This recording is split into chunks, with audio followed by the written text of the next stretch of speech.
Welcome to Ice Cream with Authors, the podcast that brings mini author visits straight to your home or car. I'm Becca Werwell, one of your hosts and award-winning author of the Road Trip Rescue series. And I'm Amanda Trumpauer, your other host. I write for Jesus lovers who dig dragons, detectives, and droids. Imagine sitting down with your favorite scoop of ice cream and chatting with the authors who write the stories you love. That's exactly what we do here. Whether you're a kid or a grown-up who loves faith-filled chapter books and middle-grade adventures, this is the place for you. Each episode, we dive into delightful conversations with inspiring Christian writers, discovering new books and sweet stories that nourish the soul. So grab your ice cream, get cozy, and let's share a treat together. Hi friends, welcome to Ice Cream with Authors. Today we are interviewing S.D. Smith. He is the author of the Green Ember Series, so he writes middle grade action adventure with rabbits with swords. And we're talking about his new book, which is actually releasing along with a video game. And that leads me to our question today, which is, Amanda, which of your books do you think would make a good game of some sort? I love this question because I am a big video gamer. I'm also a big board gamer. I love games in all shapes and forms. One of my future projects, which I really am quite serious about, I just can't do it right now. I really want to take my Power Pup universe and I want to turn it into a complicated card game. We have a lot of superhero card games that are like this. So Marvel Champions, Sentinels, we just got another one that I'm blanking on the name. Legendary, that's what it is. Card games that allow you to play your own superhero by having a deck of cards that has that character's superpowers.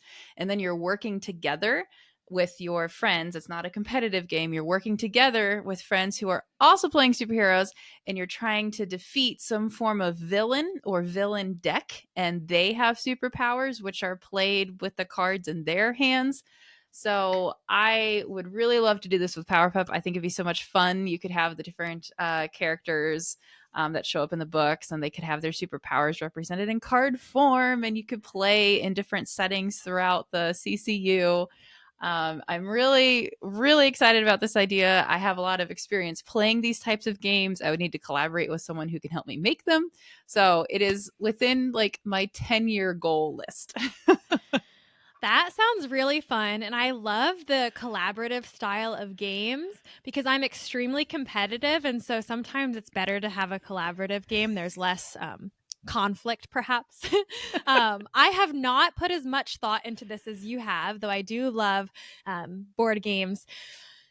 But I think that my upcoming series, the Scout and Barnaby Mysteries, I think they could make a fun game of some sort, whether that be a video game or some sort of like Clue style board game with Scout and Barnaby solving mysteries together with the help of the game players. So I think that could be a fun family activity to go alongside the book. So again, I don't have any specific vision like you do, Amanda. It's really fun imagining the little minifigs of Scout and then like a little minifig of the dog. That would be adorable. That'd be so cute. Yes. Okay. So with that, let's jump into our interview. Our guest today is S.D. Smith. Sam is the author of the Green Ember Series, a best-selling middle grade adventure saga featuring rabbits with swords. Recently, Sam wrote a new adventure novel and its video game adaptation, Green Ember, Helmer in the Dragon Tomb. Though packed with old school virtue and moral imagination, Sam doesn't merely create safe stories, but bold, daring, truthful tales of light that help shape children who become dangerous to the darkness. Sam, thank you for joining us today. Thank you. It is a pleasure to be with you, ladies. Yeah, we're really excited to have you here. You're actually our most requested guest, so we're glad that we were able to make that happen for our listeners. Finally, I'm going to count that as an award because I'm famously an award-losing author, so that's the closest I've ever come. So I'm just going to hold on to that. We should Perfect. send That him can a go- sticker, Becca. Yeah, and that can go right in your bio. The author Yeah. of the best-selling Green Ember series and the most requested guest on Ice Cream with I'll Authors. put one of those very lame stickers on the front of my book. Yeah. A made-up award that I got.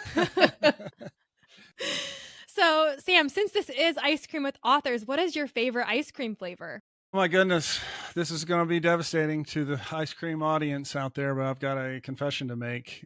Kids, I have to, let's talk about lactose intolerance, okay? Aw. But let's not talk about it in too much detail, because I don't know if that would be as fun for everybody. But I do occasionally I love back when I could eat it more, I would eat cookies and cream. I love cookies and cream. I would kill I would kill animal. I wouldn't kill people. I'd definitely kill like a bad animal. Probably, maybe even some good animals for to eat some cookies and cream. If they were close to the end of their life and had just had and they were ready to go. It was time. I would put the gas. I would put the thing on. I would serve at the vets. But this took a real dark turn. But I would love to eat cookies and cream ice cream, but I can't. So I'm sorry. I understand. I have also an intolerance, and I've learned recently how to make ice cream with coconut milk. I'm covering a little bit for Amanda here. She's supposed to ask the next question. I think she's losing it a little bit. I'm sorry, that was the best answer we've had all season to that question. Well, that's why I'm the most requested author, I think, is because this is what you get. This is hard. I mean, this just went from G to PG. Parents, you might want to listen to this with your kids. Okay. So Sam, I'll ask the I'm question sorry. here. I'm sorry. I'll let you take a breath, Amanda. You okay, sure? go ahead. Yeah, no. Okay. Go back. I'll go. She needs Okay. oxygen. I know. We'll let her recover. While she recovers, Sam, can you tell us about the Green Ember series and more specifically about this newest story, Helmer in the Dragon Tomb? Wow, sure. As you can tell, I'm very friendly to animals, and my stories are about rabbits with swords. They are heroic rabbits, and I call them new stories with an old soul because they're new adventures that written recently. Because I am currently alive, much to the surprise of some of my readers who are like, "What? The next book's not out?" And the parents are like, "Yeah, he's still alive. He's writing the books." They're like, "What?" Because I guess they're used to reading older books. But I am alive. The rumors of my death have been slightly exaggerated. Depends on how much lactose I have.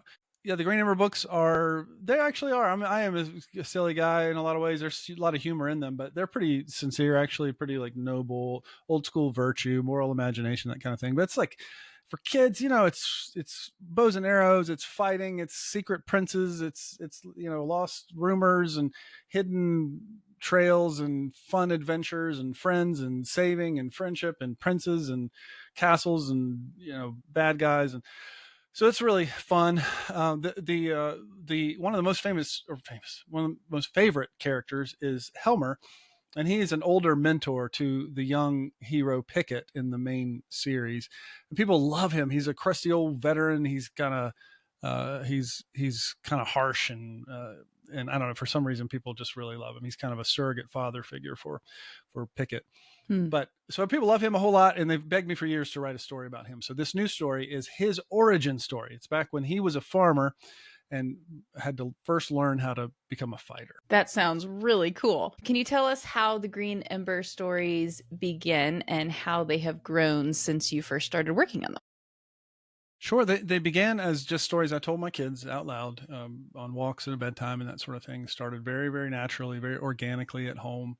There were rabbits hopping around in the yard. I live out in the country in West Virginia. And so I just started telling my daughter stories about an older sister rabbit and a younger brother. And that was Heather and Pickett. And they became this adventure that I shared with her and her younger brother for many, many years. It was just our little story. And then they at one point asked me, "Oh, Dad, you got to write this story down."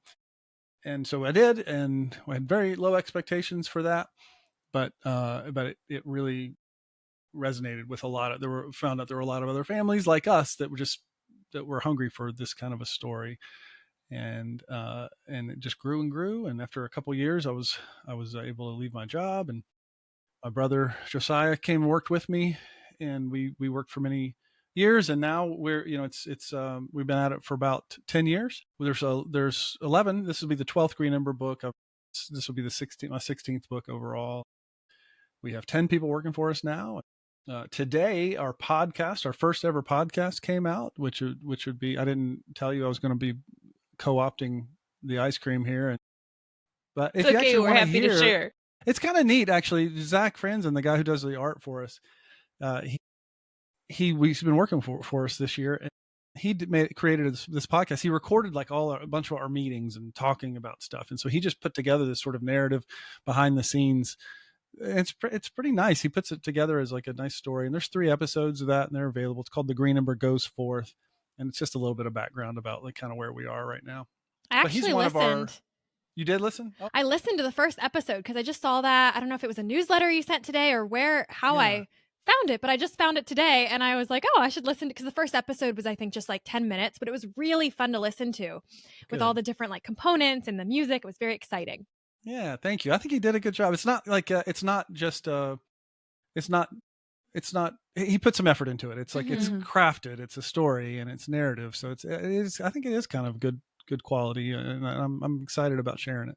Yeah, I'm a big podcast fan, so I'm excited to listen to the whole thing. Obviously, we like podcasts. That's what we do. But yeah, well, cool. And it's really unique too, because not many people have the business behind them to where they're able to produce kind of like this behind the scenes, almost like a documentary, almost like an audio documentary. And that's really unique. That's awesome. Yeah, it's fun. It took a lot more effort than I think we were prepared for. So I think we wanted to do more, but I would love to do more of that kind of thing. I'd love for him to. He does. I don't want to do any hard work, but no, he's so talented, Zach. But it was kind of neat. That's just, I think I was started to share that because Zach's one of we have 10 people who are working for us now. And it was at the beginning, it was just, just really scrabbling on. So we're growing up a little bit as a kind of a company, and and what we're trying to share is a little more maybe ambitious or audacious or Looney Tunes. Not sure how you'd put it. Different things on different days, I'm sure. Yeah. That's all very exciting. And speaking of like things that are new and exciting and different and probably scary, why did you decide to release this newest story as both a novel and a video game at the same time? And what kind of experience are you hoping this will create for readers and their families? I don't know why we did it. We were young. We were impressionable. We were silly. We didn't have good judgment, I think. Now, the heart behind it is the same as the books. It's really intended to be, and very intentionally made with the young person in mind, to love them, and to serve them, and to give them a good gift. I do love that I have a job where I don't have to like pretend to have affection for the people we're serving. Like, it's just so natural and so simple and so clear to me. I love them. I was with a bunch of kids in Michigan, families doing signing some books just a few days ago, and I love the I have the best audience in the world. They are so wonderful, so generous, so kind, and so thoughtful, and I wouldn't betray them or give them sort of like manipulate them or do some kind of insidious thing to try to like I don't know, to like extract money from them without giving them value or something. I would never do anything like that, and not in a million years. You couldn't pay me $1 trillion for that. So we've made this game with a really different, really against the grain of what a lot of modern games are, which are kind of like slot machines. Basically, they're just designed to be addictive and to be they're often free, so-called free, so that you can have all kinds of in-app purchases. And it's just basically an experience of just being exposed to ads all the time. And it's just a really, really inhospitable experience. So we're going to do the opposite of that. We're going to do something that's just radically hospitable and old fashioned. And it's like a book. It has a beginning, a middle, and an end. It could be, we think of it as a gateway to reading. You play this game, you get interested in the world, you read the book, and that book is a gateway. Because it's an origin story, it's fine. There's no spoilers or anything. It's a good way to enter the whole Green Ember world. Mm-hmm. So my hope is that kids will play the game. If they're sort of in that gaming world, they'll play the game, and then they'll come in. Hopefully many will come into read the Green Ember, and then, move on to the road trip books and a lot of other books that are way better than the Green Ember. Yeah, that's my hope. Hope it's a gateway treat. I'm curious about the creative and personnel talents that you had to tap. My husband is a computer programmer. Pretty much every man in my family is a computer programmer, and we're both video gamers quite extensively. So I am familiar with what it takes, at least on the surface, to put together a large piece of software like this. Did you have to go find someone to join your team? Was there someone on your team who had these skills? Like, how did that thought process unfold? I personally just took apart a computer and just made the game with Of my bare course, yes. hands. I had to construct little guys, and I don't know if you know how the internet works, but you have to make the little people inside the computer, and then there's little cameras, and they. Now, I have no idea about any of that stuff, so all the people in your family are smarter than me, for sure. We partnered with an amazing company called Brazen Animation, and they were just getting into the video game space, but I've known them for many years. We've talked and collaborated and just dreamed of doing films and TV stuff together, and they are just top notch. They've worked with all the best video game companies that are out there, and they're fantastic. And so they built the game, and it was so cool because I wrote it. I got to write the game. I got to write, have involvement and direction all throughout the whole thing. I hopefully wisely yielded on where their expertise was so much higher on gameplay and that kind of thing. I just sort of like spoke into what we wanted, and we tested, and we worked hard on the story, and we're still working on it actually. So it's not, I'm talking like it's done, but it's not done. But it's getting close, and it's really good. It looks beautiful, and it's fun to play. It's really exciting. There's a lot of cool action. It looks incredible. But yeah, Brazen Animation. Brian Ingram runs that operation out of Dallas, Texas, and he's a dear friend and a brother, and I just love them, and I could not give them enough credit. Chris Osbrink worked on he was kind of the creative director on their side. Phenomenal guy, great storyteller, just really worked, we really collaborated really well together. So I'm yeah, Brazen's just incredible. That's I don't awesome. think we've actually mentioned. So, can readers and families who are interested, can they find this now? You talk about it still being in production. What are you using? I think that's making this maybe an intimidating process, but what are you using to send this into the world? Well, there is. I think you've used it before, Becca. I know that there's a company called Kickstarter, which is just a way of sort of sharing projects, maybe ambitious projects or independent projects, maybe more. We used one to actually start the Green Ember, many years ago in 2000. That was actually 2014. So that was how we got started, was using Kickstarter. And it's so we're sharing the book and the game together as a joint product together on Kickstarter right now, and families can pick sort of the level they want to. They call it backing, and they call it a reward. It's a little bit like a pre-order. I think Kickstarter doesn't want us to use the term pre-order, but that's kind of what it is. So you can pre-order it. Like we have a bundle that has which is like the best value bundle, which is kind of great for families. And that's, you get the ebook, the print book signed, audio book, and the game all together for $55, which is a really significant bargain. And we have the next tier up has t-shirts, and I think the soundtrack, and so there's different levels. And if people are really like, they're just like, oh, I just want to see, because there's kind of two ways. It's not just like, this is good for like my family. There's kind of also an invitation to people who would say, oh, I want this kind of thing, like in the world. Because I like to say that it's like easy to complain about sort of the state of media, or, oh, video games are so bad, or, oh, there's just nothing for boys out there, or that kind of a thing. And I sort of agree with that, but it's like, we're trying, we're doing something about it. We're fighting, we're going for it. And so there's some people who've stepped up in a big way and backed at like a big level as kind of a way to say, hey, we want this kind of thing in the world. We want to encourage you. And so that's an invitation too, which we're so grateful for. Yeah, we've both used Kickstarter, Amanda and I. And one Awesome. thing that I love about it is you are inviting people in and kind of like have a whole bunch of people cheering you on because, like you said, they're excited about what you're doing and what you're putting into the world. And I actually just pulled up your campaign here. So right now you have over 1,800 backers, which is just incredible. That's 1,800 people who are saying, we are excited about what you're doing. We want stories that are bold and daring Mm-hmm. and truthful. We want these old stories with a new soul. Did I say that right? Old stories with a new soul? New stories with an Oh, old soul. right. That makes so much more sense. Yeah, don't take that tagline.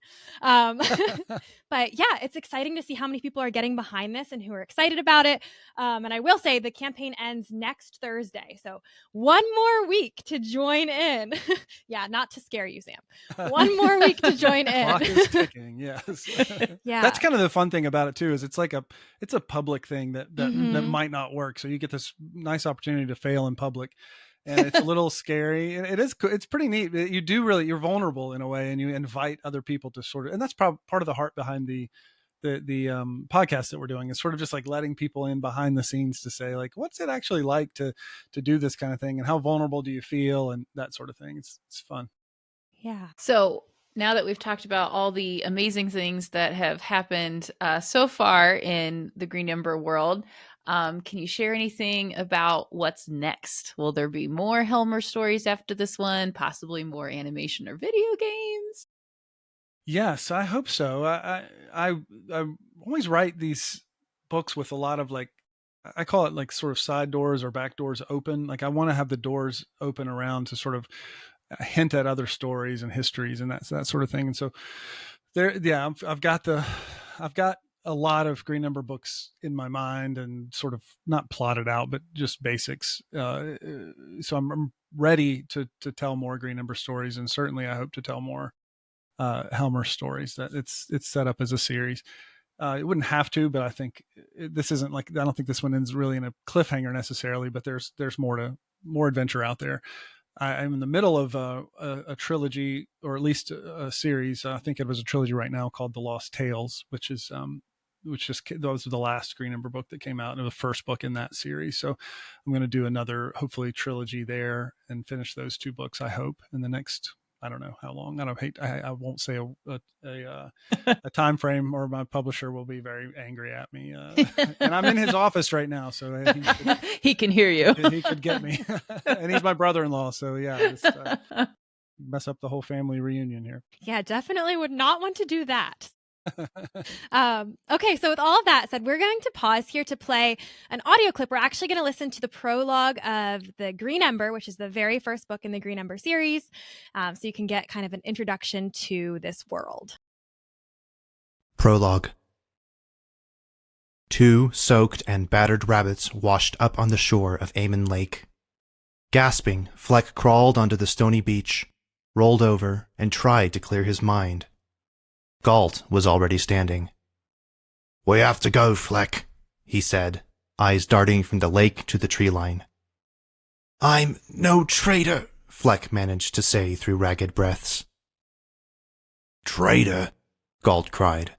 "The winning side gets to decide who the traitors were. We've lost, Fleck. It's over. Even you, Captain Blackstar, can do nothing this time.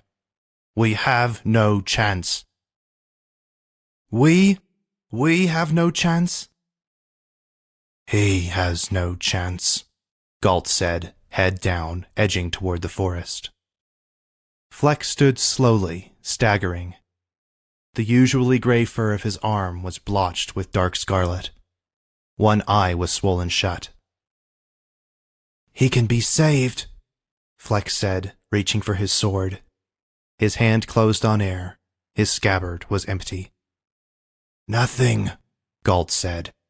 "There's nothing we can do. It's the end of the world." "But the oath, Galt, remember? We can still turn this. King Whitson needs us. Prince Lander needs us," he said, pointing to the burning ship. "I'll never turn traitor." "Well, you're only a traitor if you betray yourself," Galt said. He sprinted off, disappearing into the trees. Fleck struggled to stay upright. Swaying, he turned from the fleeing rabbit to face the lake. Charcoal smoke corkscrewed into the sky. The blackened boat teemed with enemies. Flames snapped at the red diamond standard as the last king's bucks grappled with the invaders on the deck. Whitsun Mariner stood among them, his sword poised and his harried shouts echoing over the lake. Fleck straightened and stretched out his arm. Pain flared, unbearable agony. He bent, wincing. He opened his eyes and saw King Whitsun, fighting desperately to protect Prince Lander. Fleck rose, ignoring the pain, and shouted across the water. "My place beside you! My blood for yours! Till the green ember rises, or the end of the world!" Swordless, Fleck Blackstar hobbled to the water's edge and plunged in. So, Sam, what do you hope kids take away from reading the Green Ember books? My first desire for them is delightful. I hope that they have delight. I hope they enjoy it. I hope it's challenging in the way that good books can be challenging. I hope that it's brings a smile to their face. I hope they rejoice. I hope they get scared during it. I hope they have the whole gambit of feelings, and then secondarily, after sort of the delight, I hope that it's formative for them. I hope that it's generous in the way that I think stories frame sort of, somebody described them as a catechesis for our bones. It's sort of like it's teaching into our bones. And that's not to say that my books certainly aren't allegories or anything like that, but there's going to be a vision for reality, or a vision for what's good in the world. And I think that I hope that my stories, and I think they do, I think they tell the truth to kids about the world.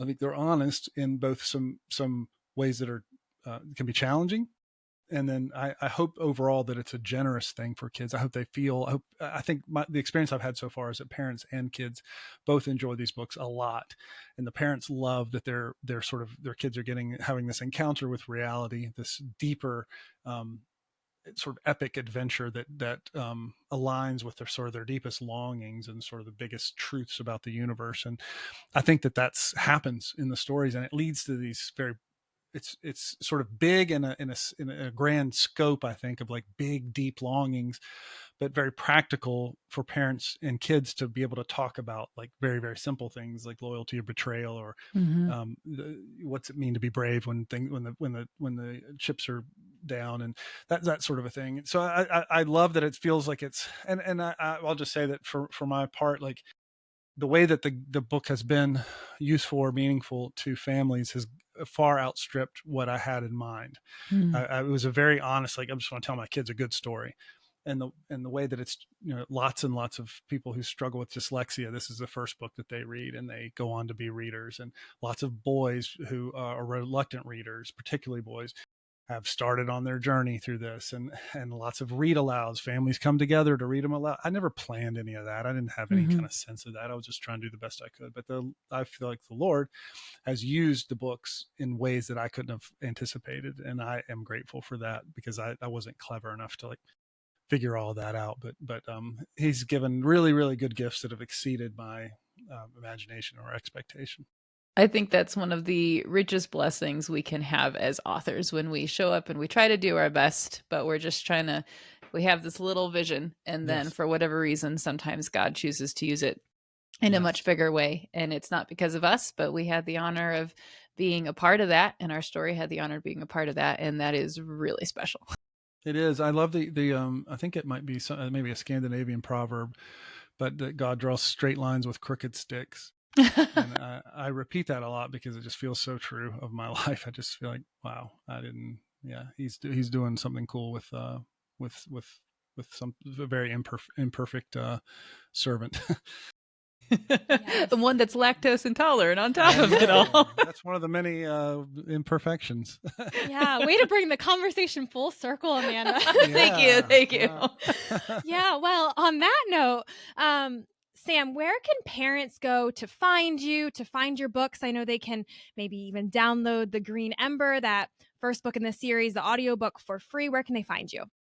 everywhere. It's sdsmith.com is the easy place to find me. It's you can get the book there for free, and you can get a link to the Kickstarter if you're interested in checking that out there. And if you want to find me on, I would love it if you consider sign up for my newsletter. That's how you get the book for free, is just kind of sign up, and then you can keep it if you want to or not.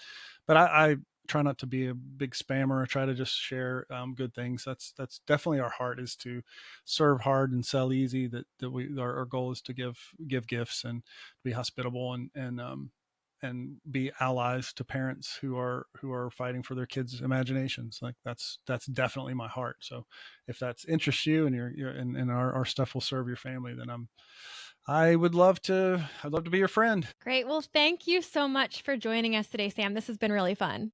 It has been a pleasure, and I'm glad that Amanda's recovered, that the paramedics made it in time. It was touch and go there for a little while, but I know. I was worried too. We have one more recording after this one for today, so I really need her, even if just for another hour. Hold on, Amanda. I think we're all good here. It could just be her laughing and you asking questions. I think that could be the podcast. Yeah, well, our next one, we're doing our season finale, which is actually going to be next week, is our last episode of the season. And Amanda handles all the technological sides of things for us. And so I really need her for this one. I am not technologically savvy. I need her. Hold it together, Amanda. Come on, you can do it. I will do my very best. Thank you, ladies, for having me. This was a pleasure. I really appreciate you. Thanks for coming, Sam. Thanks for joining us on Ice Cream with Authors. I hope you enjoyed our chat and found a new favorite book or author to love. Remember, the adventure doesn't end here. There are always more stories to discover. If you liked what you heard, be sure to subscribe, leave a review, and share this podcast with your friends. If you want to keep the conversation going, send an email to icecreamwithauthors@gmail.com with your comments or questions. We might respond in an episode to come.